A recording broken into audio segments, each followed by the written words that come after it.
భూమికిని సృష్టికర్తయే ఆకాశమందుండు దేవుడయ్యున్న యెహోవాయందు నేను భయభక్తులు గలవాడనై ఉన్నాను. కానీ మరి దేవుని సన్నిధిలో నుంచి పారిపోయిన వ్యక్తిగా ఉన్నాడు. దేవుని మాటను పెడచెవిన పెట్టినవాడిగా ఉన్నాడు. దేవుని మాటను వినని వాడిగా ఉన్నాడు. దేవుడు చెప్పినటువంటి మార్గంలో వెళ్ళని వాడిగా ఉన్నాడు. దేవుడు చెప్పినటువంటి ఆజ్ఞ ప్రకారం ఆజ్ఞను పాటించిన వాడిగా లేడు. అందుకని ఈయన ఏం చేశాడంటే ఉపద్రవం ఉన్నప్పుడు దేవుడిని జ్ఞాపకం చేసుకున్నాడు. కానీ నోవాహు దేవుని యందు భయభక్తులు కలిగిన వాడు, దేవుని చేత ఉపదేశం పొందినవాడు, దేవుని యందు మరి విశ్వాసం ఉంచినవాడు, దేవుని ఆజ్ఞలు తూచా ప్రకారము పాటించినవాడు.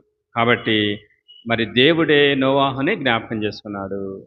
కాబట్టి మరి నోవాహులో ఉన్నటువంటి ఇంకొక లక్షణం ఏంటంటే తనని దేవుడే జ్ఞాపకం చేసుకున్నటువంటి స్థితిలో ఆ వ్యక్తి ఉన్నాడు. మనము కూడా ఎలా ఉండాలంటే మనము కూడా మరి దేవుడు మనల్ని పేరు పెట్టి